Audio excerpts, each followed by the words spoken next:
20 సంవత్సరాల పాటు మంచిర్యాల నియోజకవర్గానికి ప్రాతినిధ్యం వహించినటువంటి గౌరవనీయులైనటువంటి నడిపెల్లి దివాకర్ రావు గారు ఈ నియోజకవర్గం లోపల మీరు సాధించింది ఏమిటి అని భారతీయ జనతా పార్టీ సూటిగా ప్రశ్నిస్తాం. మేము ఎల్లంపల్లి నిర్మాణం చేసినాము, నన్ను ఎల్లంపల్లి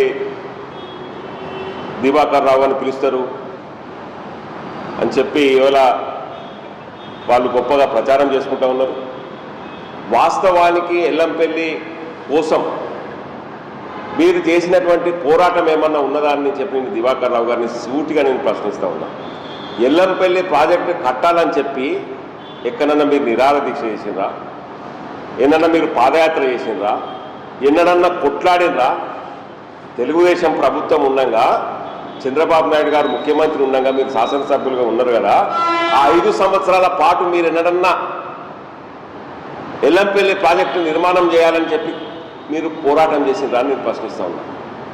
భారతీయ జనతా పార్టీ ఆధ్వర్యం లోపల అప్పుడు ప్రొఫెసర్ జయశంకర్ గారి ఆధ్వర్యం లోపల గోదావరి నదీ జలాల సద్వినియోగం చేయాలని చెప్పి పెద్ద ఎత్తున పాదయాత్ర చేసినాము. ఇవాళ గోదావరి నదీ జలాలను పరిరక్షించాలని చెప్పి అప్పటి భారతీయ జనతా పార్టీ నాయకులు, అప్పటి శ్యామసుందరరావు గారు బీజేపీ ఆధ్వర్యం లోపల మరి పాదయాత్ర చేసినటువంటి విషయం కూడా మీరు గుర్తుంచుకోవాలని చెప్పి నేను సందర్భంగా మనవి చేస్తా ఉన్నా.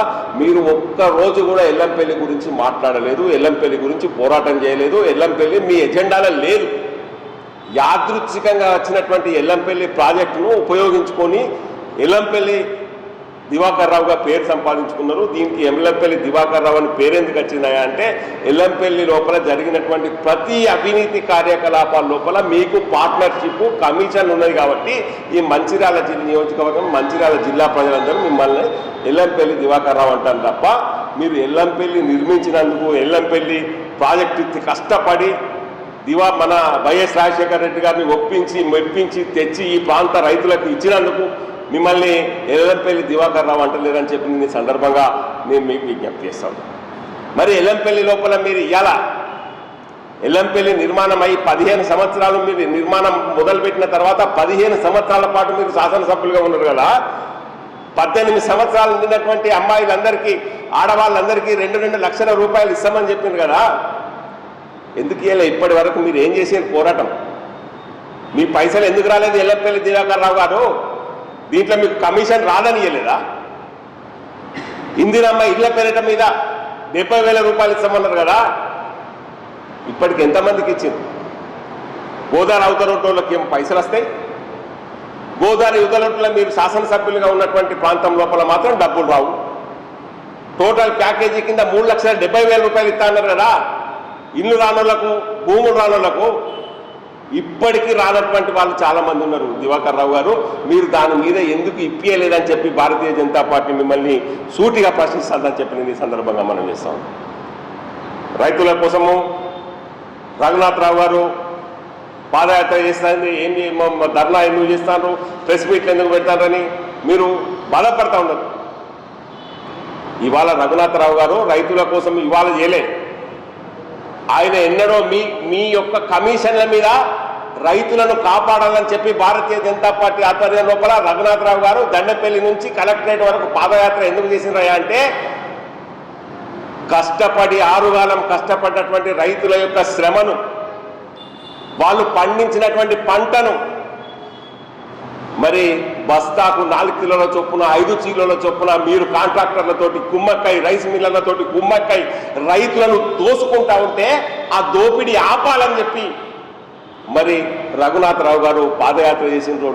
ఆ రోజే చేసిండ్రు. ఈ రోజు కొత్తగా రఘునాథరావు గారు మరి రైతుల విషయం మాట్లాడాల్సినటువంటి కొత్త విషయం ఏం లేదు. రైతుల మీద మొదటి నుంచి మీరు ప్రభుత్వంలో ఉన్న నాటి నుంచి కూడా పక్షపాతంగా, రైతుల పక్షపాతిగా ప్రతి అంశం మీద పోరాటం చేసింది భారతీయ జనతా పార్టీ, రఘునాథరావు గారు అని చెప్పి ఈ సందర్భంగా మనం చేస్తాం. మరి మీరు శాసనసభ్యులుగా 2018 ఎన్నికల లోపల ముందే పోతా ఉంటే ఆ రోజు మీ ఇంటి దగ్గర 2-3 ఫ్లెక్సీలు పెట్టిండ్రు. ఒకటి ఏంది, గోదావరి నది మీద బ్రిడ్జి కడతాము, ఇక్కడికి 2 టౌన్కు లక్ష్మీ రాకేష్ కాడికి వెళ్ళి బ్రిడ్జి కడతాము. ఏమైంది? 2018 ఎన్నికల నుంచి 2005 సంవత్సరాలు గడిచిపోయింది కదా. ఎందుకు మీరు బ్రిడ్జి కట్టలేదని చెప్పి నేను ఈ సందర్భంగా ప్రశ్నిస్తాను. కాంట్రాక్టర్ల దగ్గర కమిషన్ల బేరం గిట్టక ఇవాళ టెండర్ అయినటువంటి గోదావరి బ్రిడ్జి మీ వైఫల్యం కారణంగా, మీ నిర్లక్ష్యం కారణంగా, మీ కమిషన్ల కక్కుర్తి కారణంగా ఇవాళ మళ్ళా గోదావరి నది మీద బ్రిడ్జి ఆగిపోయింది. ఇవాళ దానికి వచ్చినటువంటి డబ్బులు కూడా వాపసు పోయింది. అంటే దానికి నైతిక బాధ్యత, పూర్తి బాధ్యత మీదే. మీ నిర్లక్ష్యం వల్లనే ఇవాళ గోదావరి బ్రిడ్జి నిర్మాణం కాలేదు తప్ప దానికి ఎవరి బాధ్యత లేదు. మీరు అధికారంలో ఉన్నప్పుడు కట్టించి పని ప్రారంభం చేస్తే ఇవాళ గోదావరి నది మీద బ్రిడ్జి నిర్మాణం పూర్తయిందని చెప్పి ఈ సందర్భంగా మనం చేస్తాం. Lakshmi talkies road two town ప్రజలందరికీ బ్రిడ్జి సౌకర్యం కల్పిస్తా చెప్తుంది కదా. 7-8 సంవత్సరాలు ఓట్లు వేయించుకుంటుంది. ఏమైంది? ఎందుకు ఇవాళ 2 టౌన్ బ్రిడ్జి ఇక్కడ కనీసం ప్రారంభం కాలేదని చెప్పి నేను ఈ సందర్భంగా మిమ్మల్ని ప్రశ్నిస్తా ఉన్నాను. కేవలం కొబ్బరికాయలు కొట్టుడు, ఎత్తిపోల పథకాలకు హరీష్ రావుతో కొబ్బరికాయలు కొట్టించిండ్రు. ఏమైంది? ఎలక్షన్లు అయిపోయినాయి, ఎందుకు రాలే? ప్రజలను మభ్యపెట్టడము తప్ప మీకు ఈ ప్రాంతం లోపల అభివృద్ధి పట్ల కానీ దేని పట్ల కానీ మీకు మరి చిత్తశుద్ధి లేదని చెప్పి నేను ఈ సందర్భంగా మనం చేస్తాము. శాసనసభ్యులుగా మీరు ఎన్నికైన తర్వాత ఎన్నికయ్యేటువంటి ప్రాంతం లోపల నేను కూడా ఆ సందర్భం లోపల ఇప్పుడు చదువుకున్నటువంటి సందర్భం లోపల ఇక్కడ 100 ఫీట్ల బైపాస్ రోడ్, 100 ఫీట్ల బైపాస్ రోడ్ అని అనేది ఎప్పటికీ వైశ్య భవన్ దగ్గర నుంచి సున్నంపట్టిల దాకా మీరు శాసనసభ్యులుగా ఎన్నికైన తర్వాత ఆ భూములన్నీ మాయమైనవి. ఎటువైనాయి భూములన్నీ? ఎవరి దగ్గర ఉన్నాయి? ఎందుకు బైపాస్ రోడ్ నిర్మాణం జరగలే? దీనికి బాధ్యులు ఎవరు? దీని అన్నిటికీ దివాకర్ రావు గారు జవాబు చెప్పాల్సినటువంటి అవసరం ఉన్నది. 2 సంవత్సరాలు 2-3 సంవత్సరాలు అయిపోయింది. ఓటమి పాలు అయిపోయినాము. ప్రజలు మమ్మల్ని మర్చిపోతా ఉన్నారు. మమ్మల్ని ఏదో గుర్తు చేసుకోవాలని చెప్పి మీరు ఇవాళ భారతీయ జనతా పార్టీ మీద, రఘునాథరావు గారి మీద అవాకులు చెవాకులు వేలినంత మాత్రాన ప్రజలు నమ్మేందుకు సిద్ధంగా లేరని చెప్పి నేను ఈ సందర్భంగా మనం చేస్తాను. యవోతమి కుమారుడు పెద్ద ఎత్తున భారతీయ జనతా పార్టీ తమిళనాడు అధికారంలోకి ఎందుకు వస్తలేదు, కేరళలో అధికారంలోకి ఎందుకు వస్తలేదు అని చెప్పి నానా విధంగా అడిగినారు. మీకు అసలు తమిళనాడు గురించి, కేరళ గురించి మాట్లాడేటువంటి నైతిక హక్కు ఉన్నదా అని నేను అడుగుతా ఉన్నా. మీ యొక్క బీఆర్ఎస్ పార్టీ మహారాష్ట్రలో కూడా పార్టీ పెట్టిందయా? ఎన్ని సీట్లలో పోటీ చేసిండ్రయా? ప్రజల సొమ్ము కొంట పోయి పంజాబ్లో పంచిపెట్టి వచ్చిండ్రు కదా మీ కేసీఆర్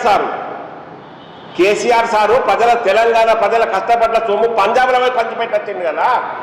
ఎందుకు పోటీ చేయలేదా? అక్కడ మహారాష్ట్రలో పోటీ చేస్తుంది, కర్ణాటకలో పోటీ చేస్తామంటారు. ఎందుకు వెళ్ళలే? మరి స్థానిక పరిస్థితులు ఉంటాయి. ఎక్కడ పరిస్థితులలో ఎప్పుడు గెలవాలనో అప్పుడు ఎక్కడ ఏ రకంగా ప్రవర్తించాలో భారతీయ జనతా పార్టీకి తెలుసు. భారతీయ జనతా పార్టీ ఎక్కడ గెలవాలి, ఎక్కడ ఓడిపోతుందని చెప్తే మీరు చెప్తే వినేటువంటి దయనీయమైనటువంటి పరిస్థితులలో భారతదేశం లోపల లేము.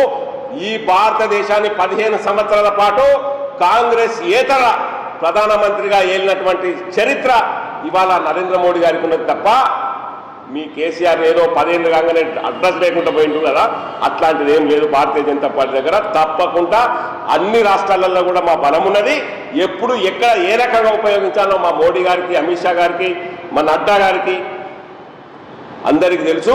మీరు మాకు పాఠాలు చెప్పాల్సినటువంటి అవసరం చేయదని చెప్పి నేను ఈ సందర్భంగా మీకు విజ్ఞప్తి చేస్తాను.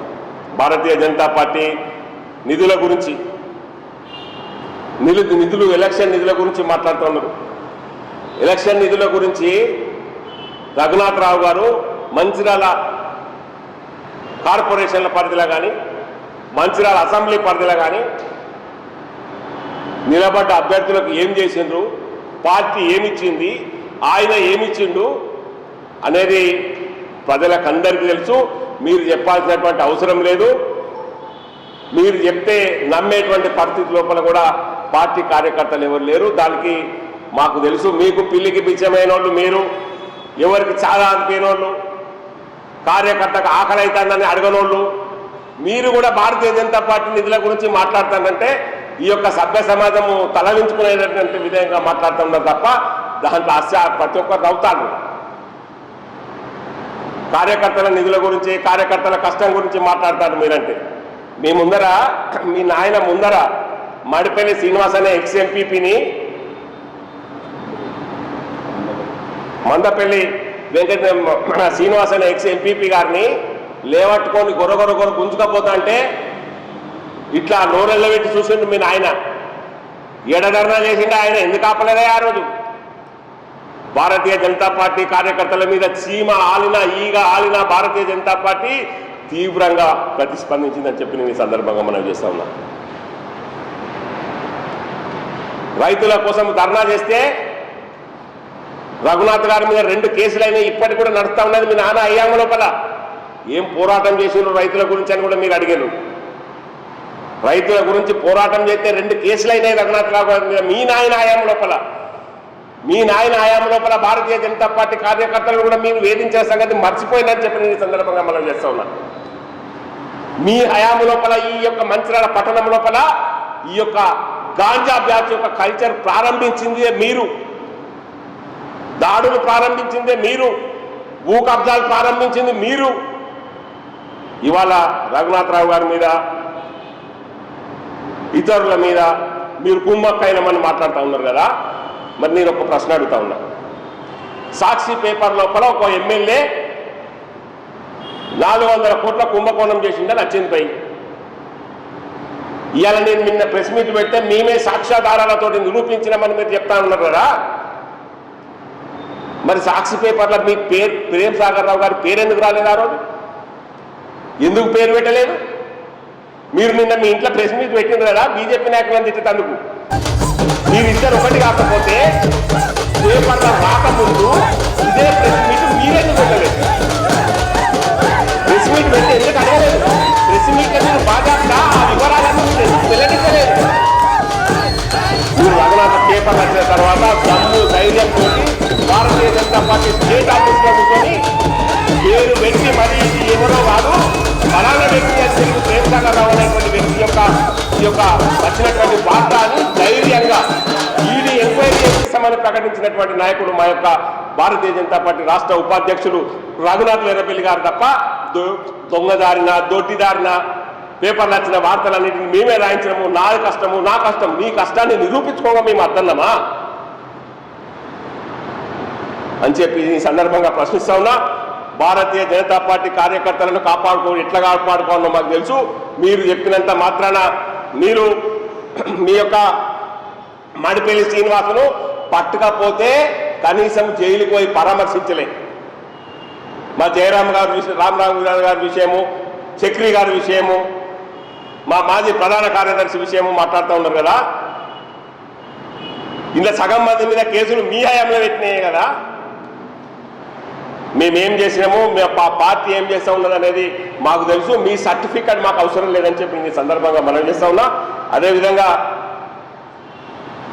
ఇక మీదట భారతీయ జనతా పార్టీ మీద కానివ్వండి, భారతీయ జనతా పార్టీ నాయకుల మీద కానివ్వండి అవాకులు చెవాకులు పేలితే చట్టరీత్యా మేము ప్రొసీడ్ అవుతామని చెప్పి నేను హెచ్చరిక జారీ చేస్తా ఉన్నా. భారత్ మాతాకి జై.